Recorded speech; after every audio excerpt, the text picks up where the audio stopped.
Hello, this is Rob Fredette with the podcast Hodgepod, and welcome. I have another author on my podcast for this episode. G.A. Sallee is my guest, and he is a first-time author, and it's a fictional true crime novel. It's called True Crime Fact or Fiction. And G.A., welcome to my podcast. Thank you very much. Thank you for having me. All right. So first of all, I always like to have my guests introduce themselves. And if you give yourself a brief introduction, and then we'll talk about your novel as well, okay? Well, I am 51 years old. I am a veteran from the Iraq War. I did 2 tours over there. I spent 7 years in the Army. I was actually in a foxhole in basic training during 9/11. So that was kind of scary for that to happen at that time frame. Mm-hmm. The burn pits messed up my lungs in Iraq, so that's why I do have a bad cough. Mm-hmm. But other than that, I married into a big loving family. I have 4 stepchildren, 7 grandchildren with 1 on the way. I live with my wife, Sandrine, and we have 3 dogs. 3 dogs. Wow. How do you keep up with 3 dogs? I don't know because they're all big. The smallest one's 60 pounds and the biggest one's 124. My goodness. First of all, thank you for your service. Always make sure I see a veteran out in the public, I always thank them for their service. So thank you for your service as well. Well, I appreciate that, Rob. My father was in the Army, so I have affinity for the Army as well. Talk about your novel. So you've decided to write a novel. First of all, how did you come up with the idea? And I have had a lot of authors on my podcast. And one thing I've talked to them about is that there has to be a discipline. And when do you know, like, you're finally done? But we'll get into that later. How did you come up with this new novel that you came up with, this true crime novel, and talk about that? Well, I honestly, I had 3 different topics I wanted to write about. I don't remember what the other 2 are. It's been years. But I was talking to my uncle and I said, I've got these 3 topics I want to write about. I said, named the first 2, and I said, the third one's about a podcaster. I said, what do you think about writing about that? He said, write about the podcasters. Podcasting's big right now. He says, so write about that. And I thought I was just writing a story, but then it became something bigger. I realized about halfway through, I'm actually writing a novel. So I wrote the novel. I just kept writing and writing, and I didn't have any style that I was going in court. I was writing it by the seat of my pants. What came next is what came up in my head next. Wow. So I didn't do an outline or nothing like that. So you had like the podcasting, obviously, which is huge right now. Then you have true crime, which is part of a genre of podcasting. So you kind of had to put those 2 items together to write the novel. So how long did it take you to start writing the book? And you said it came to you, kind of wrote on the fly. So how long did it take? Well, it took about 6 months to do the initial writing, and then about 5 years to do the perfecting of rewriting and editing and rewriting and editing. I just wanted to be as perfect as it could be. And how I came up with it is the premise of the book is it's about a guy by the name of Scott Townsend. He's a podcaster that podcasts a show called True Crime Fact or Fiction. And what he does is he'll tell true crime stories.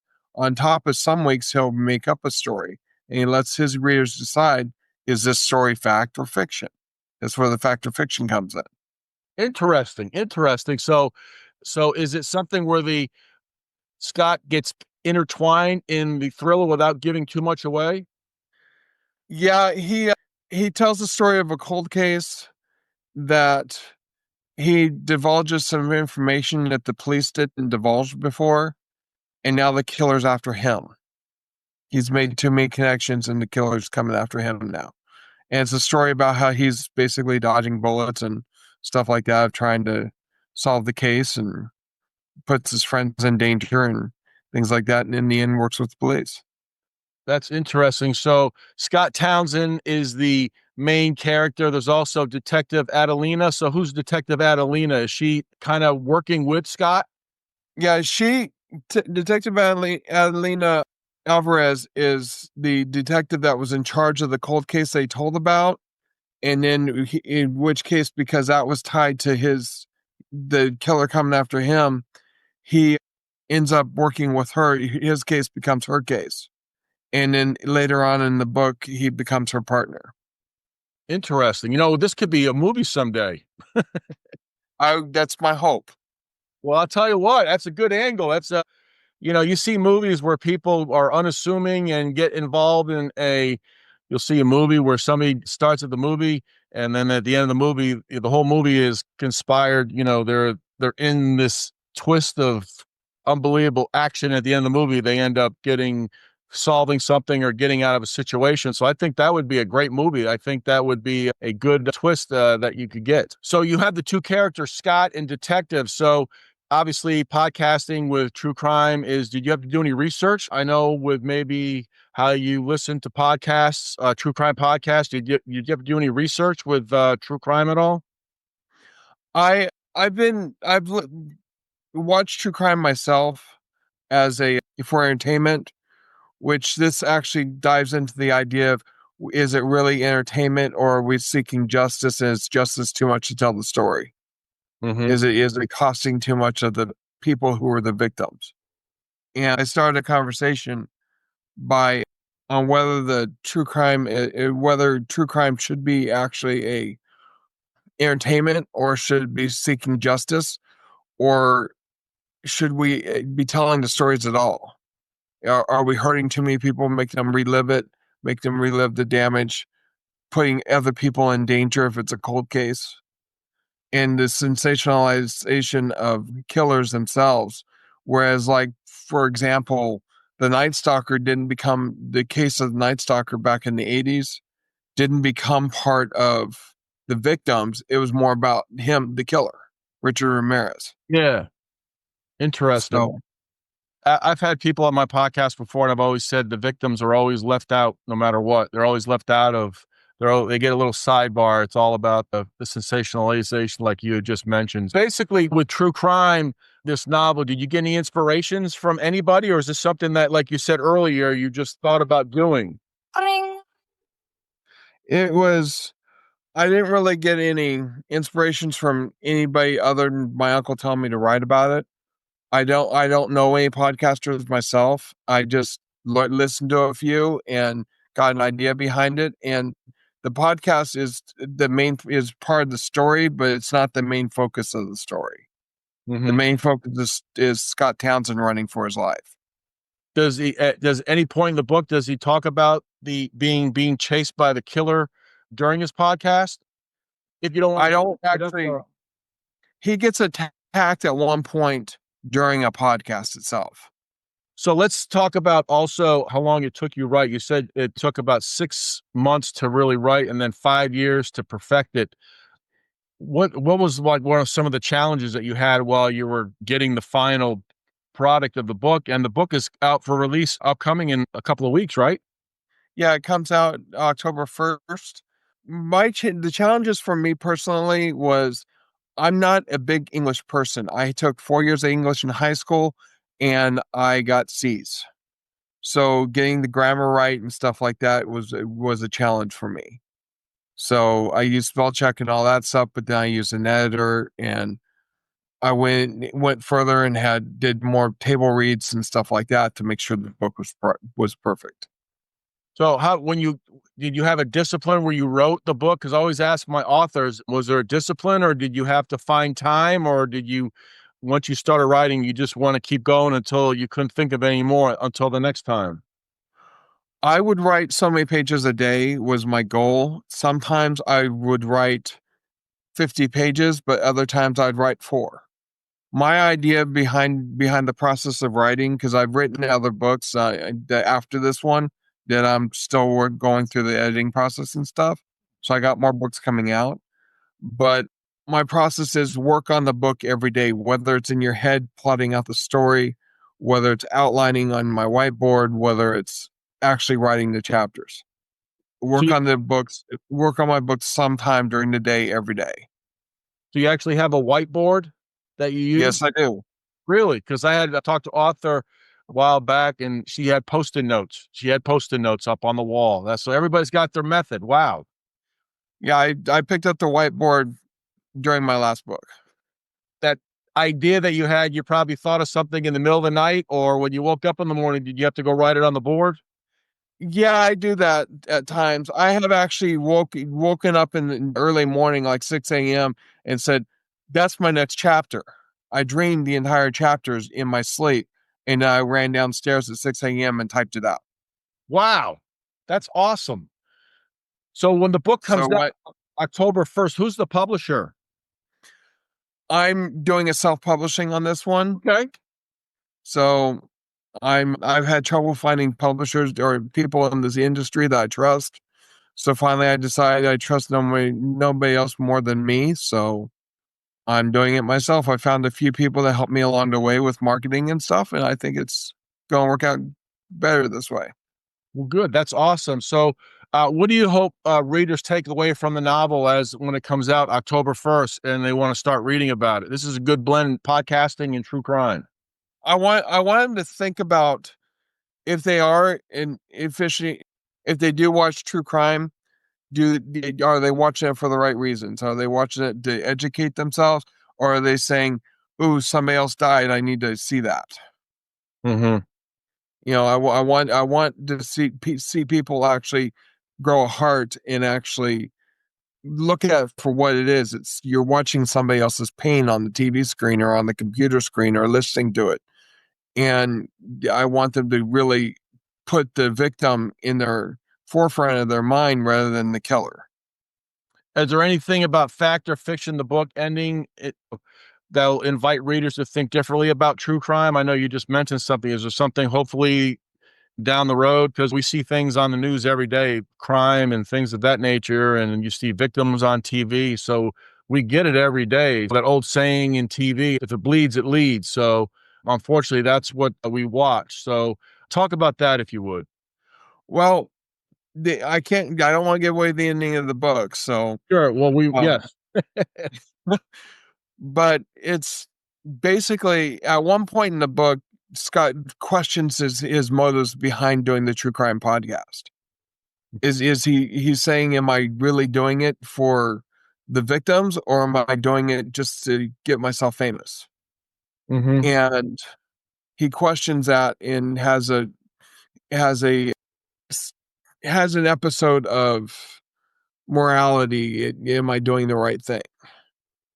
One thing I always ask the authors that come on my podcast, what was their did you ever have any writer's block, or did you ever have any instances where you had to put it away and then come back fresh?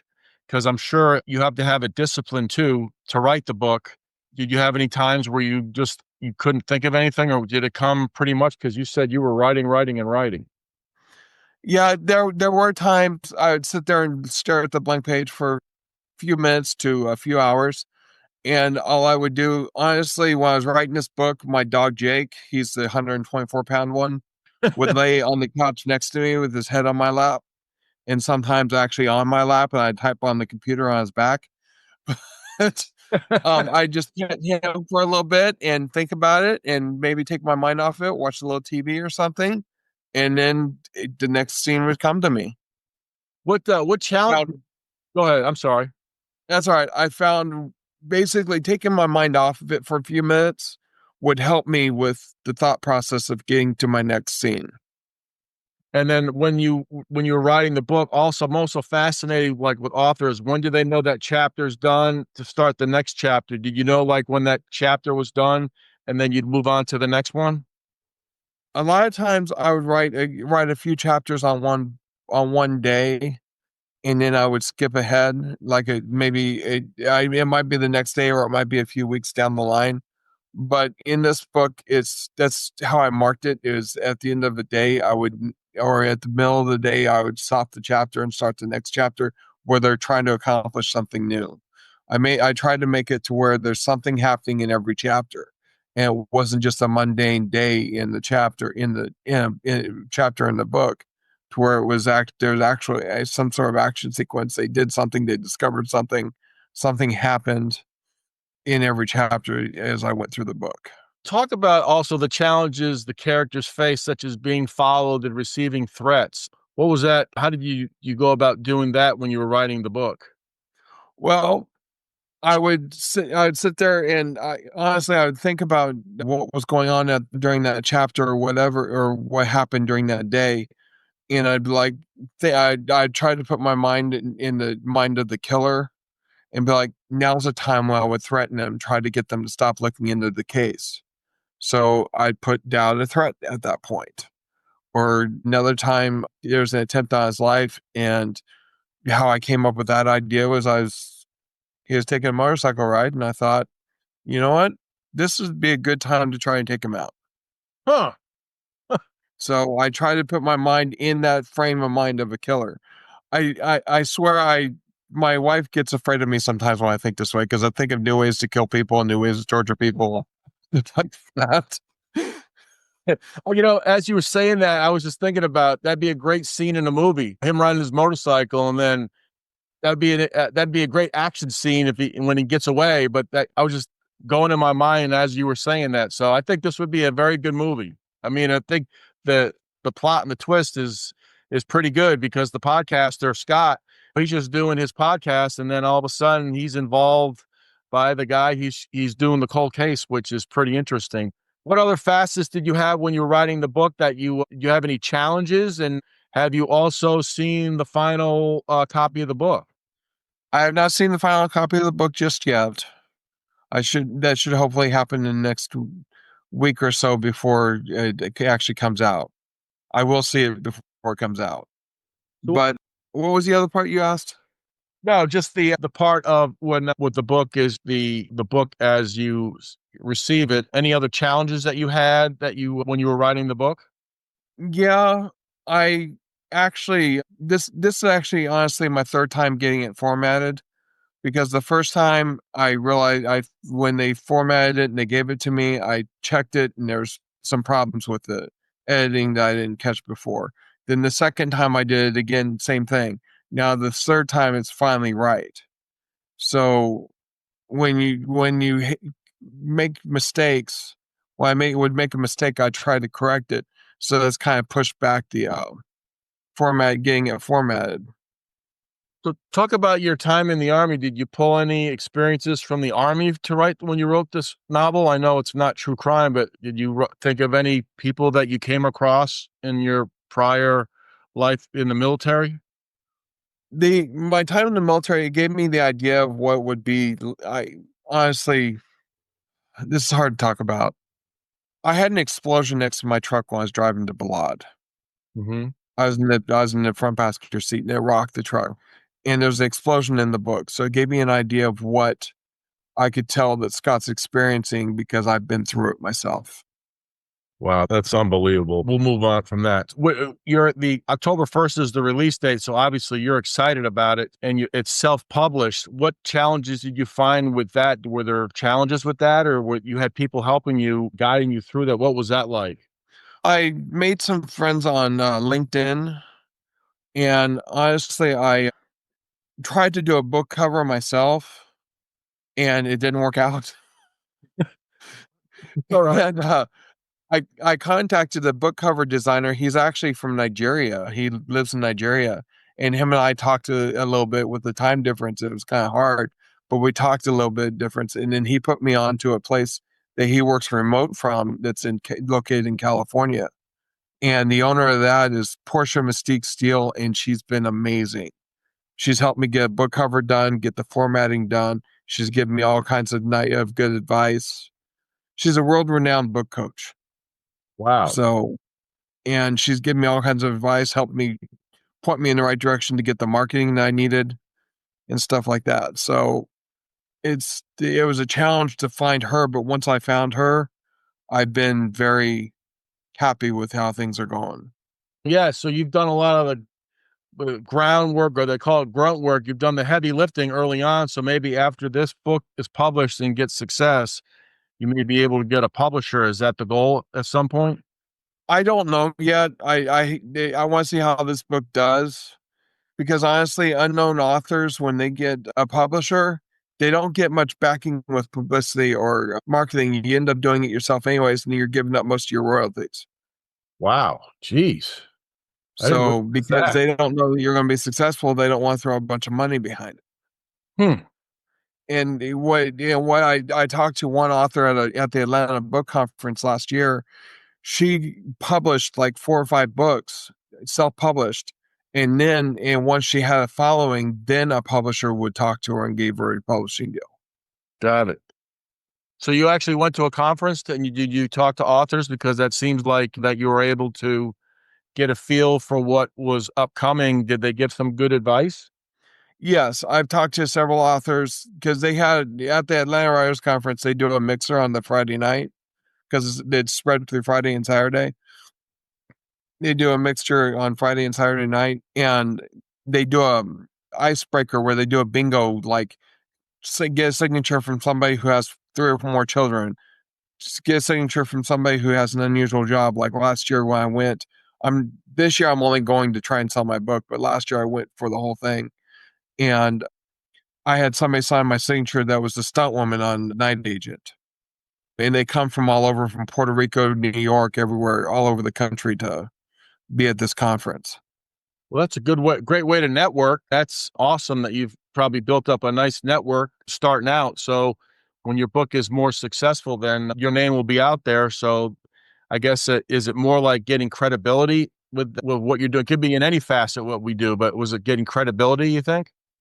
Getting credibility is hard in this industry because you got writers like James Patterson and Stephen King that have been writing forever and very well tried and true, and you're competing in for my genre because my genre is thriller, so I'm competing against those guys. So it's really hard to actually get my footing and actually get in the door for people to take a chance on me. And I've now got 3 articles out about me and my book coming out, and that's one's with the Influential, one's with Atlanta Wire, and the other one's with New York Weekly. And Really? they're helping me get my name noticed and stuff. And now I'm trying to find podcasts to get some advertising out there. Yeah. One thing that you're just doing it, you're building those steps. You're getting those steps up with the help here and the podcast as well. There's a huge audience out for podcasts. I think that's a great way you're doing a great job marketing it. So did you find yourself when you were writing the book, it's fiction, did you find yourself not trying to make it nonfiction? No, I didn't. I only want to write fiction stories. I don't want to write nonfiction stories. Mhm. I'd rather make up a world in my head because any town in any of my books I've written, any town I've come up with has always been a fictional town. Now, if there happens to be a real town in there, there might be from time to time, but it's not necessarily the same town that the name is. Like I have another book that's coming out next spring that's going to be, it has a town, it's located in Georgia, the staging for the book, and the town that it's in is fictional. And in a neighboring town I named as Blue Ridge, and there actually is a Blue Ridge, Georgia, but it's not the same one that I described in the book. So my area towns and everything is all made up. I'd much rather work for my imagination than try to put factual places in on that way.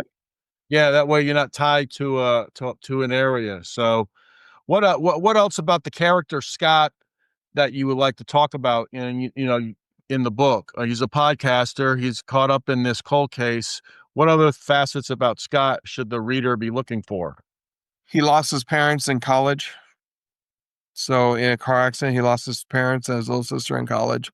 He's attached himself to 4 friends that he became very close to that helped him through his parents' death, and his best friend that Sean, who helped him through the nights that he wanted to go out drinking and times when he did just wanted to stay in.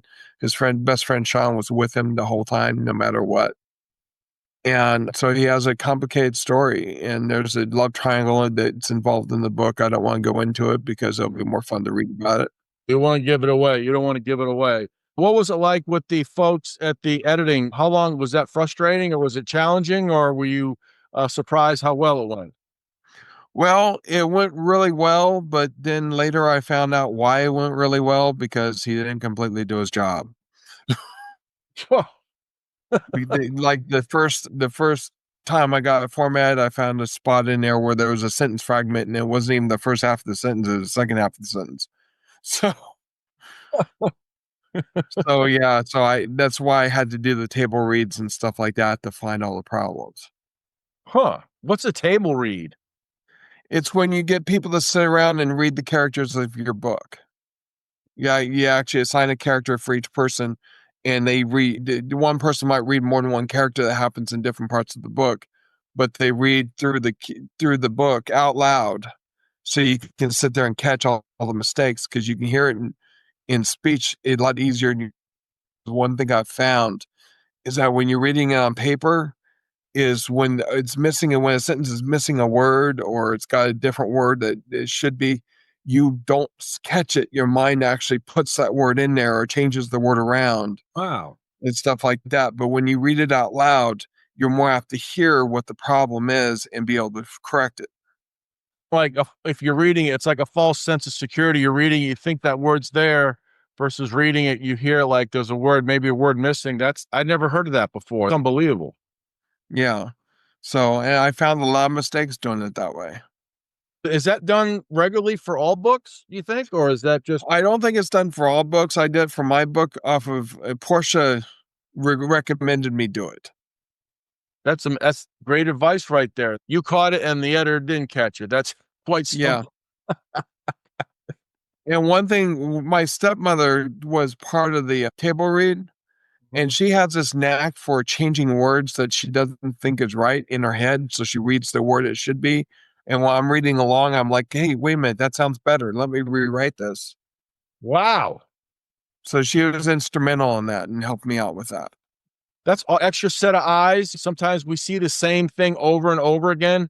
It looks fine, but if you have a fresh set of eyes looking at it, reading it, they can pick out things, fix mistakes, correct errors, and then maybe revise it and make it sound better. Is that something you're going to do for all your books? Yes.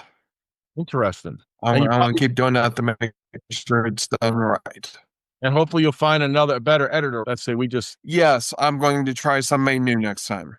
So October 1st, the book comes out. How will you be able to get the book? Number one, and is it going to be out and about? Where can people read who will want to get it, purchase it? Well, it's going to be available to bookstores for bookstores to carry it. So if you want to go into your local bookstore, if they don't have it, they can order it. And it should be at Target and Walmart, and it's going to be on Amazon.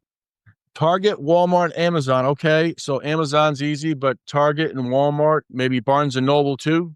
Yes, hopefully. Okay. As long as if they don't, no, I'm sorry. If they don't have it in stock, you can order it from pretty much any bookstore. Okay. Wow. So that's a huge step right there, getting those stores and retail stores and bookstores and Amazon getting them on board. Is that a lot of legwork? No, it's just publishing with the right or publishing through the right self-publishing network. I published through Ingram Spark, and Ingram is the largest book distributor in North America for bookstores and stuff. That's where all the bookstores get their books from. Wow. So, yeah, I'm publishing with KDP, which is Amazon, so it'll be available on Amazon as well. And yes, it will be available in ebook format. Wow. I want to thank G.A. Sallee for coming on my podcast to talk about your book. Why don't you give the name of the title of the book again and when it'll be available, please? True crime, fact or fiction, available October 1st.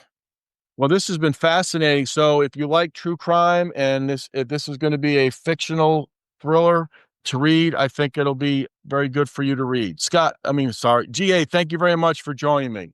I called you Thank Scott. you. I see I called you Scott. I noticed that. I'm gonna leave that on the podcast. I didn't do that. Okay. I'm gonna leave that on the. That's a good blooper there. But G.A. Sallee, I want to thank you very much for coming on, and maybe we can connect again down the road. Sounds good. Thank you.